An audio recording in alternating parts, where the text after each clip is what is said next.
amazing guy who, the second he knew that he was going to tell a story, he started messaging me. And today, like at 7, he's like, I'm preparing for the story. I'm on my way. I'm gonna make it there at 8. He is extremely nervous. Yeah. So for that reason, he will need much more of your support. So you will be with him, giving him all the good energies to tell a great story. Making him feel it's okay. You can do whatever you want. We're gonna enjoy it anyway, right? Yeah. So ladies and gentlemen, please put your hands together to Juan.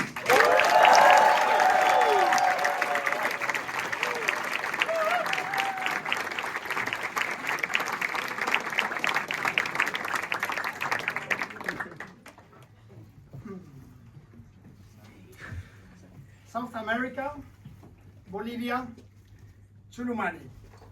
Chulumani is a small town, about 3,000 people, mostly heritage Aymara. Aymara is the oldest continuous indigenous civilization of the Americas. Now, this is the night of 19th of January of 2007.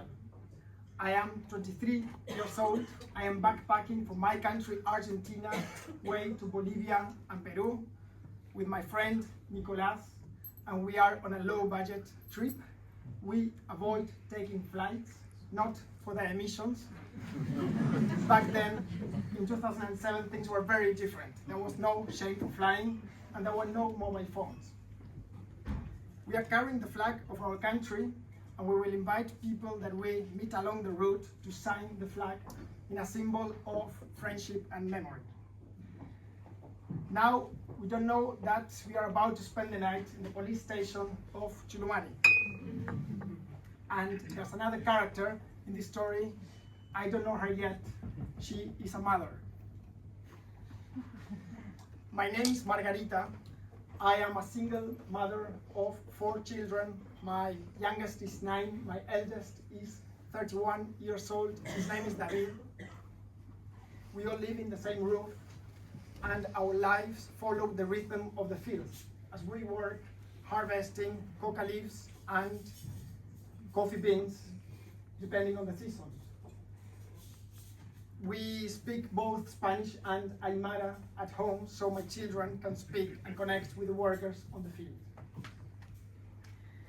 Nicolas and myself, we are traveling, and we are about to take the night bus. So I asked him to have a look to my bag while I grab some food. I come back, Nicolas is sleeping on his bag. Nico, where is my bag? He blinked, confused. What? When? What happened? Where's the bag? Where's the bag? My bag got stolen. La recalcada concha de tu hermana. That's a kind word in Spanish. But okay. So, what happened next? We started asking around. A kind man helped us and walked with us to the police station. It was dark in the night. It was closed. A half-dressed officer came out, totally annoyed. But within minutes, we were all in the police car searching for my bag. The police officers stopped Chungo. Chungo is a young guy our age. He was laying on the street, and they ordered him to get into the car. He was complaining, I have nothing to do with that bag. Get into the car. So the stress on the rear seat was clear. Chungo, myself, and my friend. They got Chungo for asking him where my bag could be in the town. That night we went around many corners, dark corners with flashlights. We walked around, but we did not find my bag. Back to the police station, for my surprise, the police officers asked Chungo, they don't ask, they ordered, Chungo, you are sleeping inside tonight. What? When? He was innocent. We couldn't do nothing. My friend and I, no money, no hotel booked. I asked the officers, can we spend the night in the police station? They agreed. Clarifying that the only spot available was on the outdoor courtyard, just in front of the cell where Chungo would spend his night. So the next hour, Chungo was behind the bars, next to us, expressing beautiful words in Spanish and in Aymara language. next morning, we share some breakfast with the police officers. They share the typical warm tea, coca leaf. Chungo is finally released. Now I'm more concerned about Chungo than my bag. A police officer says that we have heard a hint about a tall, thin man wearing a red t-shirt. So let's walk to his house. Margarita, good morning to you. She opens the door without saying anything. Margarita, we got some information about a tall, thin guy wearing a red t-shirt carrying the bag of this visitor. Do you know anything? Could you help us? She went quiet for a moment, she thinked, and after a while she grabbed the hand of her youngest. They stepped out of the house and she told us, my eldest, David, he didn't spend the night here yesterday night. Let's walk to the house of my brother and see if we find him. So suddenly we were a group searching on the streets of Chulumani, on the dusty streets, and I was already amused by this cooperation, strangely beautiful. That moment already paid off many times the loss of my bag. We searched it on friends' house and relatives of David. We didn't find him. Later, the mother told us, if I get to know something else, I will go to the police station. By the afternoon, we were about to get interviewed by the local radio. But right before, a man tells me, go to the station, your bag is there. So we went.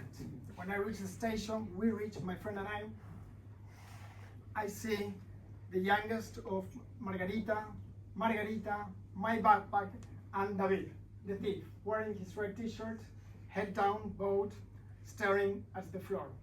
My bag was intact, all its items inside. The police officers told us we had to wait some hours because they were busy doing many other administrative things. It's a town, police do many tasks. So we had to wait, all of us, in a bench.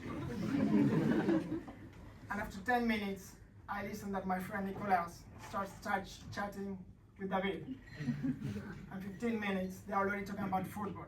And then I listened to what is David's favorite dish, what is his dream in life, being part of the national football team. Nicolas thinks I didn't realize, but I saw him writing his email address and passing it to David. That's when you stayed in touch back in 2007. Finally, the officers call us to the big room. The big chief gives some strong words to David. And when he finishes, he turns to me, giving me the power of the word, as if I would close the case. I am young, but still I do realize that my words would have some impact in the punishment of David. So it was not clear what would happen with David. We heard that he might spend 1 or 2 nights in the cell. I am amused, I'm entertained. I even had to fake to be a bit angry. So my speech was short. I'm the least dramatic person. I say, yeah, that was not nice. We missed the bus. Thank you all for the cooperation. That was it. Then my friend pulls out the flag.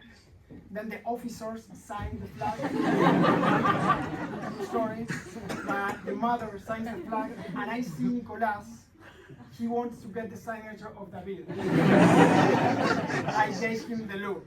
Don't you dare. That's the limit. So that's it. A side note, also a white foreigner words in Bolivia would have more weight. And many years later I would come, a side note about categories, many years later I would come to the Netherlands. In Bolivia I am a white person, and in Bolivia I am tall. In the Netherlands I am not white, and you can see. So this is a kind reminder to stay flexible about labels. The thing is that that day I learned that justice can be built through empathy and solidarity of people, different to the Western world, where we see rules and punishment. But the biggest finding this week for me, writing this story, I searched it about the way in which Aymara people approach justice. And it is about dialogue, community, and reconciliation, which explains everything that happened to me that day. Aymara people will have this approach which is different to the Western world. The Western, introduced by the Spanish colonizers in South America, the Aymara people will interpret justice as collective, not individual, creating bonds. The goal is to restore the integrity of the community and not punishment, aiming for restoring the relationships. So, if someone asks me which country I recommend in South America, I say Bolivia, not only because I feel told they are, but because I saw people with the spirit of unity approaching life and justice with care and cooperation. So I see this future with this ancestral learning for justice. Thank you.